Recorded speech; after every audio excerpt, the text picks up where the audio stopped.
Hey, welcome back to Dad Life Chess. This is Joel, and today I want to record my fifth and final round of the Central California Open that I played back in August. If you're thinking to yourself, hey, what happened to round four?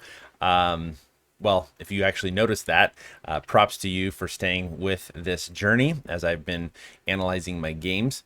But I had actually before the tournament started, I knew I wasn't going to be able to play on during round four, so I took a half point bye, which they allow you to do, and so I took a half point bye. That means at this point I had 3.5 out of 4 going into round five, and because I took that bye, it kind of made a little bit of a bottleneck to go to try and play for first place.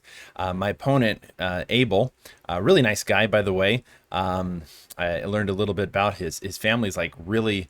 They're all chess players. His dad actually played in the open section. I'm pretty sure he's a master. He had another brother that was playing. At least one other brother was playing in the tournament, and I believe he even had two sisters that were playing in the tournament as well. Really nice kid, and but he also had 3.5 out of 4. And as fate would have it, the board right next to us, to my right, was also playing for first place. A friend of mine had 3.5 out of 4. And so we were kind of all in that same bracket and trying to go to play for first place. So round five, here we are. Up until this point, I had not lost a game, won all my games that I played, and then I had that half point bye. As a recap, the time control was 40 moves in 80 minutes, and then after you hit that time control, you have an extra 30 minutes, and it was the FIDE rules where every move had the 30-second increment. I really like that, actually. I like the 30-second increment. I was in the US, we had a lot of tournaments where you had like 10-second delay or 5-second delay. I like this 30-second increment. And one thing it does is it requires you to, and I believe actually are in the rules, that because you have that 30-second increment, no matter what your time is on the clock, you're always required to record your moves, even if you get in time trouble. So that's kind of a nice aspect of it. Well, anyway, my opponent played d4. And I responded d5, thinking maybe we'd get like a Slav or something like that. And my opponent played e3. And quite honestly, as soon as he played e3, I thought, oh dear, here we go. We're going to get a stonewall attack, which is a very solid and it's a popular opening kind of in the club level where I'm at. I was playing in the under 1700. Both my opponent and I were rated in the high 1600s going into this round, into this tournament, and we were pretty evenly matched as far as rating goes. And so anyway, when he played e3, I was thinking, oh dear, here we go. I historically have not had great success against the stonewall attack, and I've a friend of mine's is giving me some lines to kind of help to understand how to play against it, but it's a solid opening, and it's very difficult for black to get a very dynamic position against it. So I started with knight f6, knowing that that's kind of the most logical and flexible move. Bishop d3. And at this point, I was pretty convinced that we would be seeing a stonewall attack. I played c5. My opponent responded c3. I played knight c6. All of this is very standard stuff. And then my opponent played f4. So here we are, full force stonewall attack. And I believe the most aggressive line is bishop g4, and that's what I decided on, and that's really the only lines I've ever studied. But going back over this game, and I have to say this whole process of playing these tournament games, I don't get the opportunity to play that many tournament games. Somebody had asked me in one of the comments on a previous video, the fact that my rating is kind of around 16. I think after this tournament it was like 1670 or something like that. And on like Lee Chess, I have a 2100 a blitz rating. And first of all, I think online ratings are way inflated. Maybe not like crazy, but I feel like they are inflated. I know that different websites are maybe more inflated than others. But also, I don't get a lot of opportunities to play over the board. And some of the tournaments that I've played in were probably not the best to get rating points.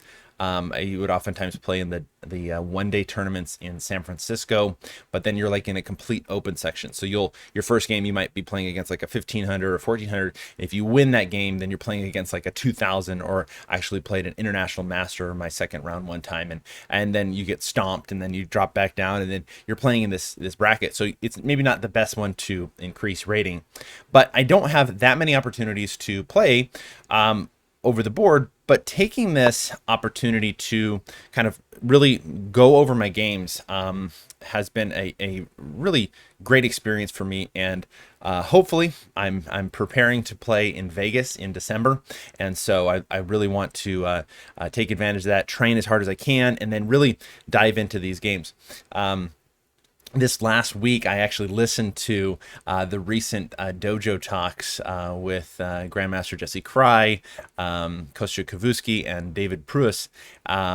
They were talking about going over your games, and I forget who was talking about it, but I think one of the senseis was saying that you have a 5-round tournament, right? You play your 5 rounds, and then basically you devote an entire week after the tournament for each game. And I was very, very much so inspired by that. Now, I'd already gone through these. I probably spent maybe an hour and a half, sometimes shorter, maybe a little bit longer in some, to go over these games. But I hope to always get better is my whole point. So I gained a lot from going over these games, but I hope to, as these tournaments come in, I hope to even do better than I did already. So my opponent played knight e2.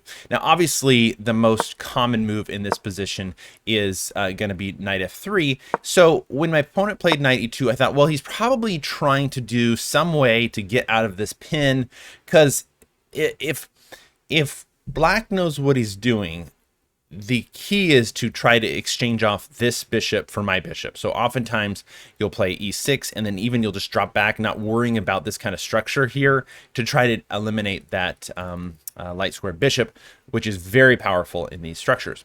So once my opponent played knight e2, I figured, okay, I'm just going to play e6. It also protects c5 in case some weird, very rarely would they do that to try to hold on to the pawn, but it can happen.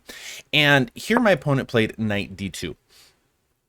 I was a little bit surprised, because if you look at my opponent's 2 knights, this bishop's kind of having a hard time. Obviously in castle, but it just seemed like a little passive.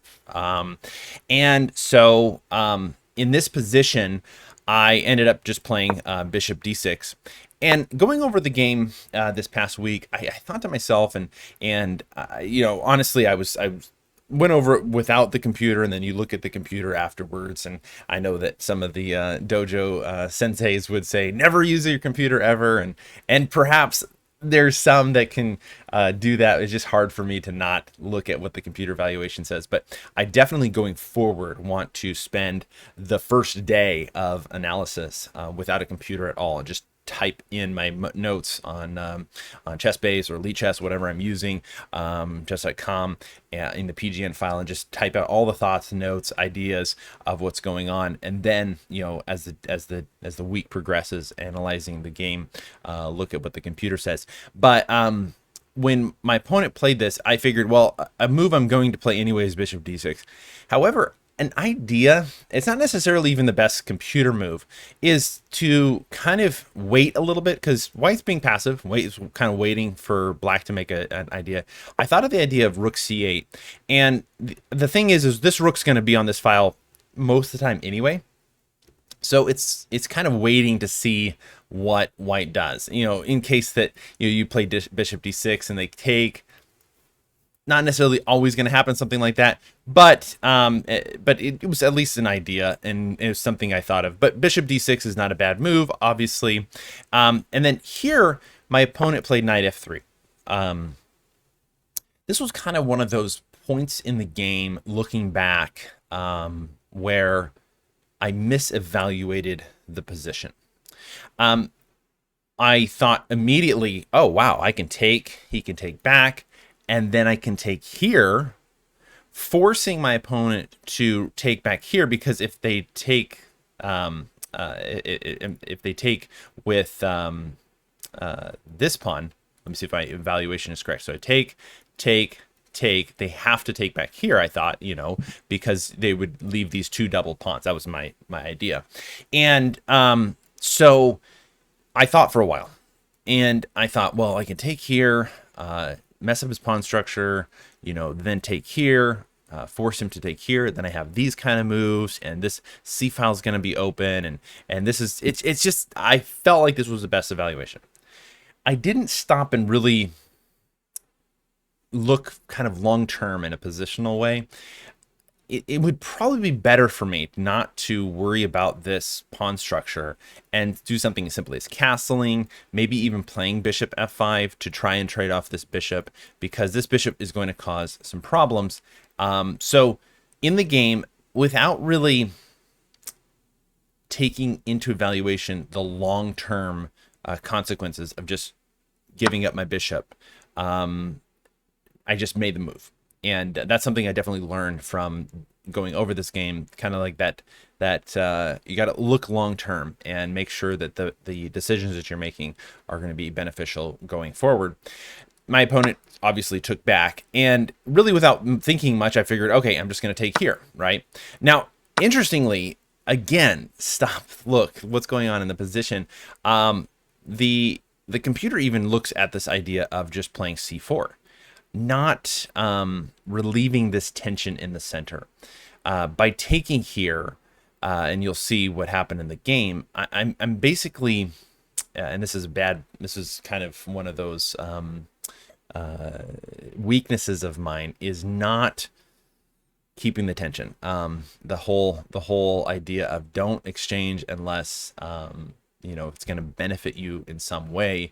But in this position, I took. Now, I was expecting, if if we were playing an online game, I was just gonna say my opponent's just gonna pre-move this, right? Take this, and then we got a game. We got a game for sure. My knight can maneuver. I can castle. There's a lot of things that can happen, and I just figured, like, I have a decent game. That's not what happened. My opponent played this, and I thought to myself, what?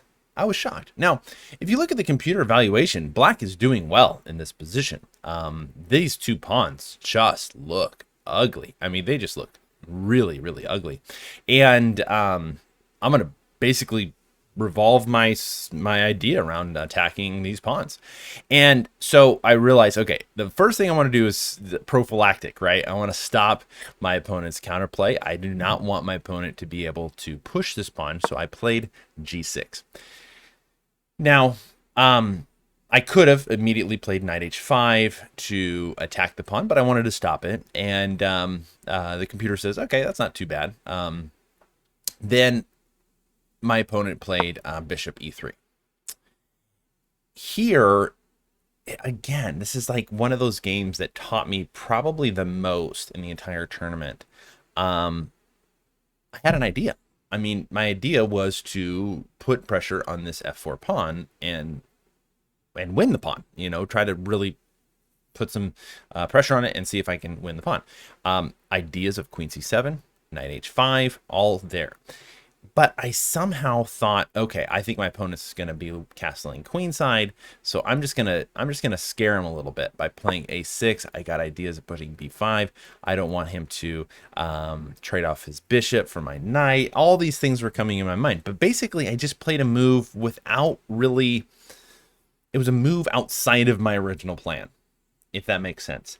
And instead of following and sticking to my plan, and playing something like queen c7, knight h5, I ended up kind of now I'm branching out into two different plans, and you'll see that doesn't always work as well.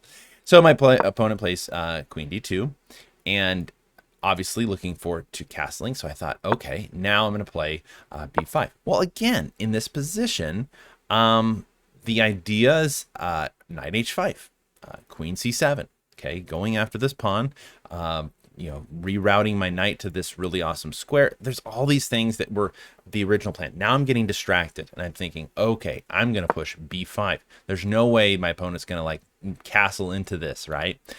Well, my opponent now plays bishop f2.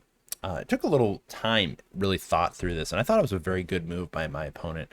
My opponent basically is saying, I'm going to exchange off this knight for this horrible bishop, right? And again, knight h5. I feel like I should call this the game where the 150 chances and I missed every single one. I needed to play knight h5 in this position, but instead I thought, okay, I'm just going to play queen a5, and I'm going to stop him from castling. This is great. I'm doing well. There's no way my opponent's going to castle, queenside. We got this taken care of. Well, my opponent then, going with his plan, because he was sticking with his plan, played bishop h4. And here, again, the best move is knight h5. Knights in the rim are not always dim. The computer kind of bounces around by the move that I chose, and the move that I should have probably played is knight h5. Well, I played knight d7. And I don't know why I had in my mind that my opponent was going to try to castle queenside, but my opponent certainly wasn't going to castle queenside. So I was thinking, I'm going to get my knight into this square, attack the queen, attack the pawn, cause some weaknesses. Things are going to go really well. My opponent plays queen e3. Oh dear. Now I see this is actually a threat now. F5 is now a threat. My king's in the center, and there's only one little pawn in between the king and I. Now, this last week, I was reading a book that I've been going through. It's Chess Tactics from Scratch. It was recommended on, I had tweeted out a few months ago, some of the people's favorites tactics books. I wanted some tactics books that I could take with me, physical books. I do a lot of stuff online and through different apps and stuff like that. But I wanted a physical book I could just take at the coffee shop, take on vacation, and they recommended a few, so I bought a few. And I'm going through this one first, and I think it's an excellent book, by the way. If you're not necessarily brand new at chess, but if you have a decent understanding of tactics, it kind of gives you that really a great foundation for tactics. And one of the things that was said in that book is, don't make awkward moves. I was like, that was a great line. Basically, don't make moves that you put your pieces in awkward places. They followed up that statement, which I thought was awesome. They said it's better to sacrifice pieces than to awkwardly place your pieces. In other words, you might make an exchange sack or something like that, than getting your pieces all jumbled in a mess. So instead of doing what I probably should have done and just castled in this position, I ended up bringing now my bishop back, offering a trade of my good bishop for my opponent's bad bishop. And my opponent said, sure, I will take that. And now I took back. Now look at the position, okay? Going back to when I thought, oh, my opponent doesn't know how to play chess. My opponent is moving his pieces passively, okay? And then get to this position.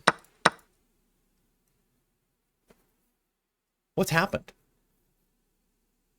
Look at my knights. They're just basically they're like one step away from going back home on the opposite side. Okay. I mean, this knight has gone here to here. He's ready to go home. This knight's gone here. Oops, sorry, from here to here to here, and he's ready to go to the. It's like they're going to each other's houses, right? So now my queen's over here doing nothing. There's no real threats. I mean, I have a good pawn structure. That's a thing. They're all in light squares, kind of fighting against this bishop. But I didn't stick to a plan, and it's costing me. It's costing me. I think it cost me the advantage in this game. My opponent very wisely said, let's get the kings out of the center.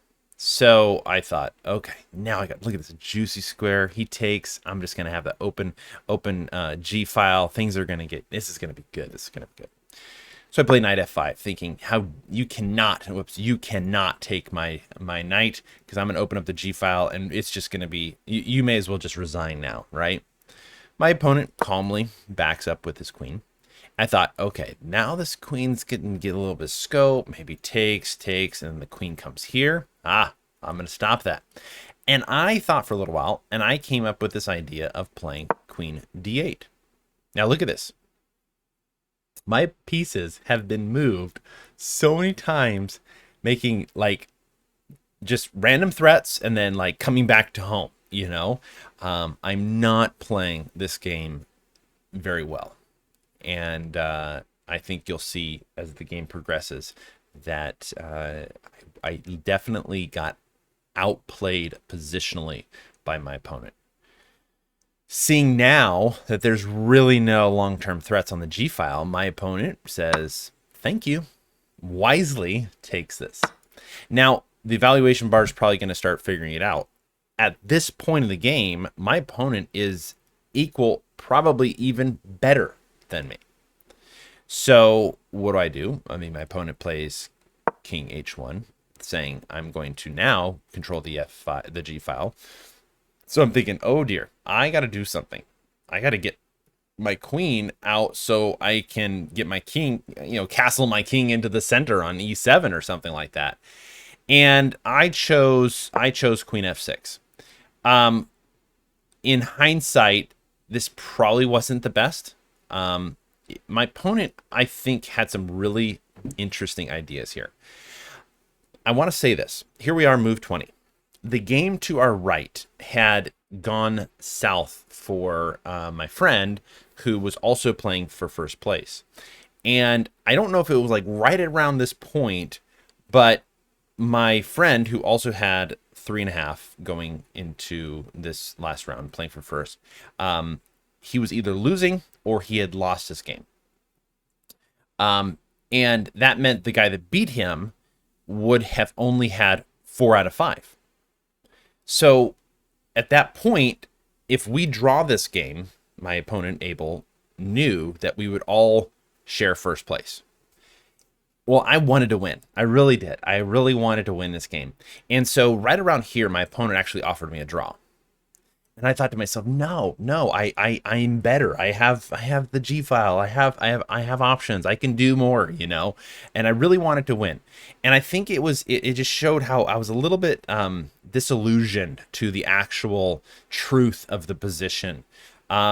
My opponent has ideas of playing knight c1, knight d3, knight e4, planting this knight on the e4 square, and my opponent actually has some plans and ideas. I said no, I'm not gonna take the draw. So my opponent played rook g1, I played king e7, and I really felt like I was still going to win this game. This is a weakness. This is a weakness. I thought maybe I can just exchange the pieces, maneuver the kings, do all this stuff, it was wishful thinking. And so my opponent, I played king e7. My opponent played rook g2. He's now, if you think about it, he's got the G file before I do, but I still have chances to protect the G file. So I played rook h g8. He lines up here. And I thought, rook g6. What you gonna do? Take, and then take, and then take back. And now I have this solid pawn structure, or maybe even take back with the h pawn. Probably is what I would have done. And now I can push. There's a lot of different options. And my opponent said no reason to do that. So my opponent played rook g5. I bring the next rook over in this file, and my opponent says, well, what are we going to do now? So still, this situation would be advantageous to me. So I thought, okay, let's provoke that. Let's see what my opponent does. My opponent said, nope, not giving you the advantage. I'm not going to give you the H file. And here I played probably, if I'm giving myself like my best or worst move of the game, this next move is probably my worst move of this game. And it really showed kind of an area that I need to grow in chess is I just did not want to draw this game. And I thought, I've got to do something. I'm going to maneuver my queen here, move my rook here, get my queen, and then push this pawn, you know. And it would be great if my opponent would let me play like 6 moves at a time. But surprisingly, he wants a move every time I make a move. How selfish. So I played this move, queen h8. And I just think this is a hideous looking move. Positionally hideous looking move. My opponent plays queen f2. Okay. And I now, sticking with my plan, and in reality, I probably should have done something like this, you know, to have this ability for my queen to go here, something like this.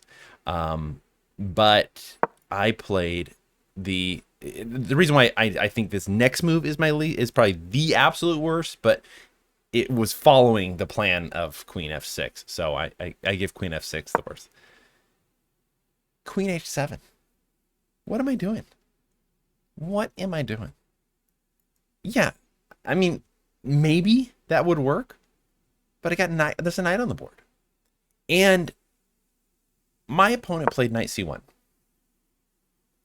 Up until this point, I was disillusioned because I was not winning. It was probably a draw. I was convinced that I was going to win this game. I was convinced. I wasn't going to play for a draw. I was going to win this game. You could not convince me otherwise. I was going to get clear first place. You know, yay, in a regional section tournament under 1700. I'm going to have clear first place, and all the people said yay, all one of you. My opponent played knight c1, and I thought to myself, oh snaps, that knight is coming in. That knight's going to have, you know, targets. This knight, that's a good move. This knight is going to be a very versatile. I'm going to have a hard time stopping this knight from causing havoc. Now, up to this point, my opponent actually probably offered me a draw 3 times. After knight c1, he didn't offer me a draw. Okay, he didn't offer me a draw after knight c1 and say draw. He saw, oh, this might be powerful. So I thought, oh boy, I better bail out here. So I played h5. I'm kind of pushing forward. I'm going to think maybe I can, you know, trick him into, you know, taking and doing something. Opponent plays knight d3. This knight's coming in. This knight's got targets. It's going to be a rough one. I was worried about something like this. I push, check, and that one falls, and this is not looking good for me. So I was like, I gotta bail out. So I played rook takes rook. He took rook, and I just said, I gotta take this. And so he took with the queen, and here I played queen g6. I was like, I've got to stop this situation that we're in. And basically, what I realized is if he goes here, I can actually go here to guard this pawn, and that was kind of like what I was worried about. So here, my opponent probably, computer says his best move, check, takes, and then kind of correct his pawn structure, possibly. My opponent just took. I took back, and my opponent played h4, stopping any of this. And that gave me a little bit of like breathing room. I played king d6. I thought, okay, now here I can push, you know. So my opponent played here. At this point, I was like, I will gladly take a draw. Okay, I will gladly take a draw. And I do not want this knight on the board. So I figured this is a problem he's going to take here if I don't. So I took, right? And then my opponent took here. And I was like, oh dear. Oh dear. He's got an entry square. I have to go this way to stop him from infiltrating. Now, after the game, my opponent showed me the way to just lock everything down, and I didn't see it originally. So my opponent played f4, and I'm thinking, why did he do that? He locked his only entry point. Now I'm going to come over here to the queen side, and I'm gonna wreak havoc, right? And now, so I went back. I went from here to here to here when I really wanted to go here. But what happened is after the game, if I would have gone here, my opponent could have gone here. But all I would have had to do is play f4 myself, and everything is locked down. And it's actually still a draw. I mean, with best play, this is definitely a dead draw, but who knows? I could snatch defeat out of the hands of a draw. I'm good at that. So my opponent did play f4. I played king b7, and my opponent played b4.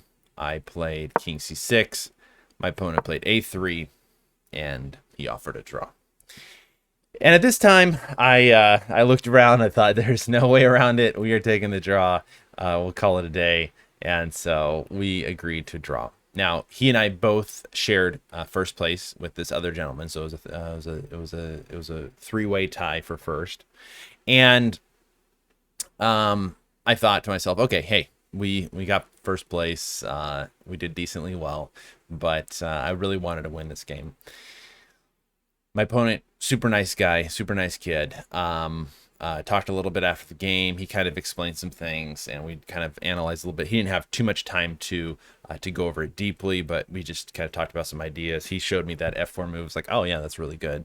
Very talented. He's definitely going places. I think he'll be going up the rating ladder pretty soon. But this game taught me a lot. It taught me about the dangers of being overconfident, the dangers of not looking at the position, not looking ahead. It's kind of like that long-term thinking versus just kind of the short-term thinking that happens. And so if anything, this game has gotten me hungry for more longer over-the-board games to really test my positional and positional skills. But it was a good game, a very good tournament. I didn't lose any games this tournament, so I was very thankful with that, and looking forward to playing in more. I hope to again play in December. That's kind of the next big tournament. I may find a small tournament maybe on a weekend or something like that, Saturday, that I might be able to go to, but for the most part it's probably going to be Vegas in December, so I look forward to training for that. It's hard for me to get away, hence the dad life chess with kiddos and young kids. It's hard to get away with these tournaments, but my wife's been gracious enough to let me go to Vegas after Christmas. All right, well, thanks for watching this video. If you've made it this far, I really appreciate that. Feel free to like and subscribe. We hit 100 subscribers, which I was excited about this past week, so thanks to all those that did subscribe, and welcome to Dad Life Chess. I look forward to playing some training games throughout the week. My goal is to at least analyze a game on the weekly basis, some game that I've played, the good, the bad, and the ugly. So. Well, hey, thanks again. You have a wonderful, wonderful day, and next time we'll catch you on Dad Life Chess. Thanks.